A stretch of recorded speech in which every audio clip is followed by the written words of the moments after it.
Hi everybody. നമ്മുടെ എക്സലിൽ നമ്മൾ ഓരോ മെനൂസിൻ്റെ ഡീറ്റെയിൽഡായിട്ട് ഞാൻ പഠിപ്പിച്ചിരുന്നു. കഴിഞ്ഞ ക്ലാസ്സിൽ നമ്മൾ ഹോം മെനുവിലെ ഡീറ്റെയിൽസാണ് നമ്മൾ കണ്ടത്. ഹോം മെനുവിൽ ആദ്യത്തെ സെക്ഷൻ ക്ലിപ്പ് ബോർഡ് എന്ന് പറഞ്ഞ സെക്ഷനിലെ എല്ലാ കാര്യങ്ങളും നമ്മൾ നോക്കിയിരുന്നു. ഇനി അടുത്തത് ഇവിടെ കാണുന്ന ഫോണ്ട് എന്ന് പറഞ്ഞ സെക്ഷനിലെ ഡീറ്റെയിൽസാണ് ഇന്ന് കാണുന്നത്. അത് ഞാൻ വേറെ വീഡിയോസിൽ പറഞ്ഞിട്ടുണ്ടെന്നാലും നമ്മൾ മെനൂസിലുള്ള ഓരോ സെക്ഷൻ ബൈ സെക്ഷൻ പറയുമ്പോൾ അത് ഓരോന്നും ഡീറ്റെയിൽഡായിട്ട് പറയാമെന്ന് വിചാരിച്ചതാണ്. അപ്പോൾ നമുക്ക് ഞാൻ ആ ഫോണ്ട് എന്ന് പറഞ്ഞ സെക്ഷനിലുള്ള കാര്യങ്ങൾ ഞാൻ പറഞ്ഞു തരാം ഒന്നും കൂടി. അപ്പോൾ ഈ ക്ലാസ് തുടങ്ങുന്നതിന് മുമ്പ് എല്ലാവരും എൻ്റെ വീഡിയോ ഒന്ന് ലൈക്ക് ചെയ്യുക, അതുപോലെ ചാനൽ സബ്സ്ക്രൈബ് ചെയ്തിട്ടില്ലെങ്കിൽ ഒന്ന് സബ്സ്ക്രൈബ് ചെയ്യുക. അപ്പോൾ നമുക്ക് ക്ലാസ്സിലേക്ക് കിടക്കാം. ആദ്യം ഞാൻ പറയാൻ പോകുന്നത് ഇവിടെ ഫോണ്ട് എന്ന് പറഞ്ഞ സെക്ഷൻ്റെ അകത്ത് ഫസ്റ്റ് ഇവിടെ ഫോണ്ടിൻ്റെ സ്റ്റൈല് മാറ്റാനായിട്ട് അതിന് ഇവിടെ കാണിക്കുന്നത് ചേഞ്ച് ദ ഫോണ്ട് ഫേസ് എന്നാണ് കാണിക്കുന്നത്. അതായത് നമ്മൾ എന്തെങ്കിലും ടൈപ്പ് ചെയ്തിട്ട് അതിൻ്റെ സ്റ്റൈല് മാറ്റണമെന്നുണ്ടെങ്കിൽ നമുക്ക് അത് ചെയ്യാൻ വേണ്ടിയിട്ടാണ്. ഇപ്പോൾ എവിടെയാണെങ്കിൽ ഒരു ഹെഡിങ് കൊടുത്തിട്ട് അതിൻ്റെ സ്റ്റൈല് മാറ്റണം. അപ്പോൾ ഞാനൊരു സ്കൂളിൻ്റെ പേര് അടിക്കുകയാണ്. കേന്ദ്രീയ വിദ്യാലയ അടിച്ചു. അത് ഞാൻ ഈ സെല്ലിലാണ് അടിച്ചത്. അത് ഞാൻ ഒന്ന് സ്റ്റൈല് മാറ്റണമെന്നുണ്ടെങ്കിൽ അവിടെ കൊണ്ടുവന്ന് വെച്ചിട്ട് അതിൻ്റെ സ്റ്റൈല് മാറ്റാവുന്നതാണ്. അതിന് മാറ്റാനായിട്ട് നമുക്ക് ഈ സെക്ഷൻ എടുക്കുക. ഈ സെക്ഷൻ എടുത്തിട്ട് അതിൻ്റെ സ്റ്റൈല് നമുക്ക് കാണാൻ പറ്റും അവിടെ തന്നെ. ഇപ്പോൾ ഇവിടെ ഉണ്ട് ബ്ലാക്ക് ഓക്സ് STD എന്ന് പറഞ്ഞാൽ, അപ്പോൾ അതിൻ്റെ സ്റ്റൈല് നമുക്ക് അതിൻ്റെ പുറമേ തന്നെ കാണാൻ പറ്റും. അതിന് നമുക്ക് ഇഷ്ടമുള്ള സ്റ്റൈല് നമുക്ക് ബുക്ക്മാൻ ഓൾഡ് സ്റ്റൈൽ അത് ക്ലിക്ക് ചെയ്യുമ്പോൾ അത് ആ ഒരു സ്റ്റൈലിൽ നമുക്ക് കാണാനായിട്ട് സാധിക്കും. അങ്ങനെ നമുക്ക് ഇവിടെ ക്ലിക്ക് ചെയ്തിട്ട് നമ്മൾ അടിച്ച ആ സെല്ലിൽ ക്ലിക്ക് ചെയ്തിട്ട് ആ ലിസ്റ്റ് എടുത്തിട്ട് അതിൽ നിന്ന് നമുക്ക് ഓൾജീരിയൻ ആണെങ്കിൽ അത് കൊടുക്കുക. അപ്പോൾ നമുക്ക് അങ്ങനെ സ്റ്റൈല് മാറ്റാം. ഇനി ഈ സ്റ്റൈല് മാറ്റി കഴിഞ്ഞ് നമുക്ക് സൈസ് കൂട്ടണമെന്നുണ്ടെങ്കിൽ അതിൻ്റെ തൊട്ടപ്പുറത്ത് തന്നെ ഫോണ്ട് സൈസ് എന്ന് പറഞ്ഞിട്ട് ചേഞ്ച് ദ ഫോണ്ട് സൈസ് അതുണ്ട്. അത് നമുക്ക് ക്ലിക്ക് ചെയ്തിട്ട് നമുക്ക് ഇഷ്ടമുള്ള സൈസ് നമുക്ക് വലുതാക്കി കൊടുക്കാം. കണ്ടോ എത്രയാണ് 24 പല സൈസ് നമുക്ക് കൊടുക്കാം. ഇനി ഇതിലില്ലാത്തൊരു സൈസ് വേണമെന്നുണ്ടെന്നുണ്ടെങ്കിൽ അതിൻ്റെ ഉള്ളിൽ ക്ലിക്ക് ചെയ്തിട്ട് ഇപ്പോൾ ഓൾറെഡി ഇവിടെ 11 ആണുള്ളത്. ഇപ്പോൾ പുറമേ ഞാൻ ക്ലിക്ക് ചെയ്യാണ്, ഇവിടെ 11 ആണുള്ളത്. ഇതിൻ്റെ ഉള്ളിൽ ക്ലിക്ക് ചെയ്തിട്ട് അത് സെലക്ട് ചെയ്തിട്ട് നമുക്ക് കീബോർഡിൽ കൂടെ ഇപ്പോൾ 35 ആ ലിസ്റ്റിലുണ്ടാവില്ല. 35 കൊടുത്തിട്ട് എൻ്റർ ചെയ്തിട്ടുണ്ടെങ്കിൽ നമുക്ക് ആ സൈസിൽ നമുക്ക് കാണാനായിട്ട് സാധിക്കും. അതാണ് സൈസ്. അതല്ലാന്നുണ്ടെങ്കിൽ അതിൻ്റെ തൊട്ടപ്പുറത്ത് തന്നെ ഇൻക്രീസ് ഫോണ്ട് സൈസും ഡിക്രീസ് ഫോണ്ട് സൈസും ഉണ്ട്. അതും ക്ലിക്ക് ചെയ്തിട്ട് നമുക്ക് ആ സൈസ് കൂട്ടുക കുറയ്ക്കുക. ഇപ്പോൾ സൈസ് ഇവിടെ ഡിക്രീസ് ചെയ്ത ഡിക്രീസായി, ഇൻക്രീസായി. ഇൻക്രീസും ചെയ്യുമ്പോൾ ഇവിടെ ഉള്ള സൈസുകളാണ് ഇൻക്രീസും ഡിക്രീസ് ആവുന്നത്. ഇതിൽ കൂടെ ഇൻക്രീസും ചെയ്യും. അതല്ലെങ്കിൽ ഇതിൽ കൂടെ ഈ ലിസ്റ്റിൽ നിന്ന് എടുത്ത് കൊടുക്കാം. അതല്ലാന്നുണ്ടെങ്കിൽ നമുക്ക് ഇത് സെലക്ട് ചെയ്തിട്ട് കീബോർഡിൽ കൂടെ 23 അങ്ങനെയൊക്കെ കൊടുക്കണമെന്നുണ്ടെങ്കിൽ അങ്ങനെ കൊടുക്കാം. അപ്പോൾ അത് സൈസ് കൂട്ടാനും കുറയ്ക്കാനുള്ളതായി. സ്റ്റൈല് പഠിച്ചു, അതിൻ്റെ ഫോണ്ടിൻ്റെ സൈസ് കൂട്ടാനും കുറയ്ക്കാനും പഠിച്ചു. പിന്നെ അത് അടുത്തതാണ് ഒരു കണ്ടൻറ്റ് ടൈപ്പ് ചെയ്തിട്ട് ബോൾഡാക്കാൻ ഇവിടെ ക്ലിക്ക് ചെയ്താൽ മതി. ഇവിടെ ബിയുടെ മുകളിൽ ക്ലിക്ക് ചെയ്താൽ അത് ബോൾഡായി. അല്ലെങ്കിൽ നമുക്ക് കീബോർഡിൽ കൂടെ കൺട്രോളും ബിയും പ്രസ് ചെയ്താൽ മതി. കൺട്രോൾ ബി പ്രസ് ചെയ്യുമ്പോൾ ബോൾഡായിട്ടിരിക്കുകയാണ്. ഇനി ഞാൻ ഒരു പ്രാവശ്യം കൂടി കൺട്രോൾ ബി പ്രസ് ചെയ്ത് ബോൾഡിങ് പോയി. കണ്ട അപ്പോൾ ഇവിടെ ആ നേരത്തെ തെളിഞ്ഞിരിക്കുന്നത് അത് ഓഫായിപ്പോയി. ഇനി കൺട്രോൾ ബി അടിച്ചിട്ടുണ്ടെങ്കിൽ നമുക്കിവിടെ തെളിഞ്ഞതായിട്ട് കാണാം, ബോൾഡായിട്ടുണ്ട്. അപ്പോൾ കീബോർഡിൽ കൂടെ കൺട്രോൾ ബി കൊടുക്കുക, ബോൾഡാക്കാം. അതുപോലെ വീണ്ടും കൺട്രോൾ ബി അടിച്ചാൽ അത് ഓഫായി പോയിക്കോളും. അതുപോലെ തന്നെയാണ് നമുക്കിവിടെ ഇറ്റാലിക്സ് ഉണ്ട്. ഇറ്റാലിക്സിൽ നമ്മൾ അടിച്ച മാറ്റർ ഇറ്റാലിക്സിലാക്കണമെന്നുണ്ടെങ്കിൽ ഐ ക്ലിക്ക് ചെയ്യുക. അപ്പോൾ ആ മാറ്റർ ഇറ്റാലിക്സായി. അത് വീണ്ടും ഒന്നുകൂടി ക്ലിക്ക് ചെയ്താൽ അത് ഓഫായിപ്പോയി. അതുപോലെ തന്നെ കീബോർഡിൽ കൺട്രോൾ ഐ കൊടുത്ത ഇറ്റാലിക്സായി, വീണ്ടും കൺട്രോൾ ഐ കൊടുത്താൽ ആ ഇറ്റാലിക്സ് പോകുന്നതായിരിക്കും. ഇനി നമ്മൾ കാണുന്നത് അർലൈനാണ്. മാറ്റർ കൊണ്ടുവന്ന് വെച്ചിട്ട് കൺട്രോൾ യു ക്ലിക്ക് ചെയ്താൽ അണ്ടർലൈനായി അത് വീണ്ടും ക്ലിക്ക് ചെയ്താൽ കൺട്രോൾ യു ക്ലിക്ക് ചെയ്തിട്ടുണ്ടെങ്കിൽ അണ്ടർലൈൻ പോകുന്നതായിരിക്കും. അപ്പോൾ അതാണ് ബോൾഡും ഇറ്റാലിക്സും അണ്ടർലൈനും. ഇനി അതിൻ്റെ അടുത്ത സെക്ഷൻ എന്ന് പറയുന്നതാണ് ബോർഡർ.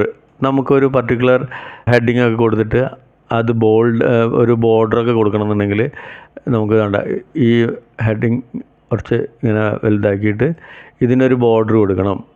അപ്പോൾ നോക്കിയാൽ ഈ ബോർഡറിൻ്റെ ഈ ആരോ ഇവിടെ ക്ലിക്ക് ചെയ്ത് കഴിഞ്ഞാൽ പല ടൈപ്പിലുള്ള ബോർഡേഴ്സ് ഉണ്ട്, മനസ്സിലായേ? ബോട്ടമിൽ ബോർഡർ കൊടുക്കുക, ലൈൻ വേണമെന്നുണ്ടെങ്കിൽ ബോട്ടമിൽ ലൈൻ കൊടുക്കാം, ബോർഡർ കൊടുക്കാം. അങ്ങനെ സൈഡിൽ വേണമെങ്കിൽ സൈഡിൽ കൊടുക്കാം. ഓൾ ബോർഡേഴ്സ് ഇപ്പോൾ കുറേ സെല്ലുകൾ ഇങ്ങനെ സെലക്ട് ചെയ്തിട്ട് ഒരു ഓൾ ബോർഡേഴ്സ് കൊടുത്തിട്ടുണ്ടെങ്കിൽ നമുക്കിങ്ങനെ ബോർഡേഴ്സ് കൊടുക്കാനായിട്ട് സാധിക്കും, മനസ്സിലായ? അപ്പം അങ്ങനെ ബോർഡേഴ്സ് കൊടുക്കാനായിട്ട് അതിനകത്ത് കുറേ ഇതുണ്ട്. ഔട്ട്സൈഡ് ബോർഡർ മാത്രം ക്ലിക്ക് ചെയ്തിട്ട് ഔട്ട്സൈഡ് മാത്രം ബോർഡർ കൊടുക്കണമെങ്കിൽ ഔട്ട്സൈഡ് ബോർഡർ ചുറ്റുമായിട്ട് ബോർഡർ ഉണ്ടാവും. ആ ബോർഡർ കളയാനായിട്ട് അതിനകത്ത് തന്നെ ക്ലിക്ക് ചെയ്തിട്ട് നോ ബോർഡർ എടുത്ത് അത് പോകുന്നതായിരിക്കും. പിന്നെ അതുപോലെ തന്നെ ഇത് വേണ്ട താഴത്ത് ബോർഡർ ഞാൻ കാണിച്ചു തരാം. താഴത്ത് ബോർഡർ ക്ലിക്ക് ചെയ്താൽ താഴത്ത് മാത്രം ബോർഡർ.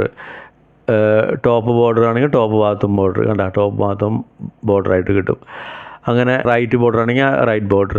പിന്നെ ബോട്ടത്തിൽ 2 ലൈൻ പോലെ വേണമെന്നുണ്ടെങ്കിൽ കണ്ട ക്ലിക്ക് ചെയ്ത് കഴിഞ്ഞാൽ ആ ബോർഡർ ലൈനായിട്ട് ഡബിൾ ലൈനായിട്ട് കിട്ടും. അതിനായിട്ടാണ് അതിൻ്റെ മുകളിൽ ക്ലിക്ക് ചെയ്തിട്ട് നോ ബോർഡർ കൊടുക്കുകയാണെങ്കിൽ അത് പോവും. അപ്പോൾ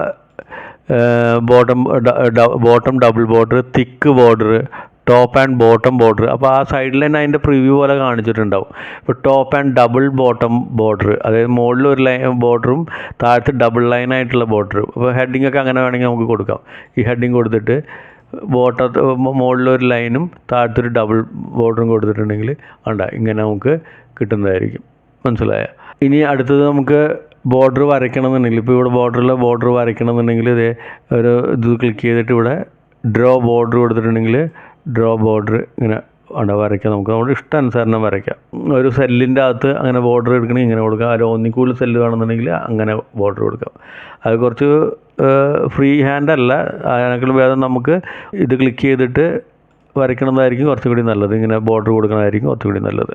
അതുപോലെ എറേസ് ബോർഡർ കൊടുത്തിട്ടുണ്ടെന്നുണ്ടെങ്കിൽ നമുക്ക് ആ ബോർഡറുകളെല്ലാം നമുക്ക് മായ്ച്ച് കളയാനായിട്ട് പറ്റും.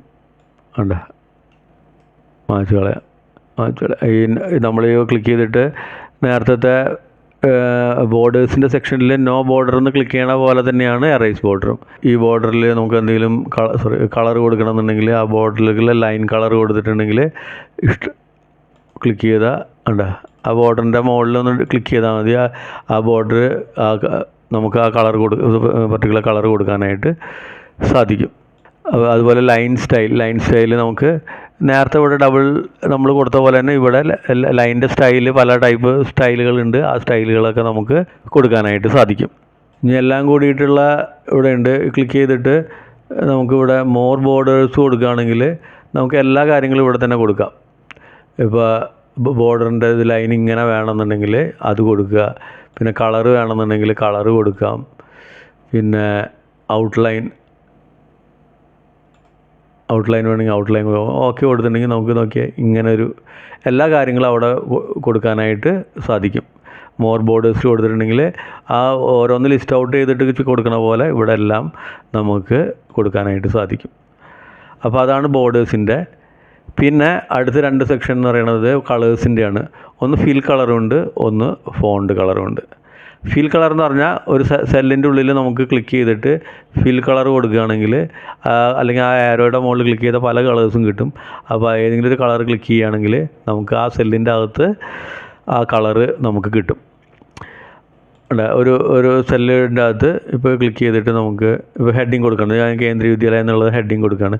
അതിൻ്റെ അകത്തൊരു ലൈറ്റ് കളർ നമുക്ക് കൊടുക്കണം. ലൈറ്റ് കളർ കൊടുക്കണമെങ്കിൽ യെല്ലോ ക്ലിക്ക് ചെയ്താൽ ഹെഡിങ്ങിൽ ബോൾഡൊക്കെ ആക്കിയിട്ട് നമുക്ക് ആ ബോർഡറൊക്കെ വരച്ചിട്ട് നമുക്കൊരു കളറൊക്കെ കൊടുത്ത് നമുക്ക് ചെയ്യാം. അപ്പോൾ അങ്ങനെ ഒരു സെല്ല് ഫില്ല് ചെയ്യാനായിട്ടാണ് നമ്മൾ ഈ ഫിൽ കളർ യൂസ് ചെയ്യുന്നത്. അതുപോലെ തന്നെയാണ് അടുത്തത് ഫോണ്ട് കളർ. അതായത് നമ്മൾ ടൈപ്പ് ചെയ്തിട്ട് ആ ടൈപ്പ് ചെയ്ത സംഭവത്തിന് ഒരു കളർ കൊടുക്കുക. അത് ക്ലിക്ക് ചെയ്യുക, ഇത് ക്ലിക്ക് ചെയ്തിട്ട് ഇതിൻ്റെ ഓരോ ആരോ പ്രസ് ചെയ്ത് കഴിഞ്ഞിട്ടുണ്ടെങ്കിൽ പല കളേഴ്സും കാണാം. ഏത് കളറാണ് വേണ്ടതെന്നുണ്ടെങ്കിൽ ആ കളർ. ഇപ്പോൾ ഇതിൽ കാണുന്ന കളറല്ലാതെ മോർ കളർ, വേറെ കൂടുതൽ കളർ വേണമെന്നുണ്ടെങ്കിൽ ഈ മോർ കളേഴ്സ് ക്ലിക്ക് ചെയ്തിട്ട് നമുക്ക് കുറേ കളേഴ്സ് ഉണ്ട്. എല്ലാത്തിൻ്റെയും ലൈറ്റ് ഷെയ്ഡും ഡാർക്ക് ഷെയ്ഡും ഒക്കെ ഉണ്ട്. അപ്പോൾ ഏത് കളറാണ് വേണ്ടതെന്നുണ്ടോ ക്ലിക്ക് ചെയ്തിട്ട് ഓക്കെ കൊടുത്താൽ നമുക്ക് മാറ്റാനായിട്ട് സാധിക്കും.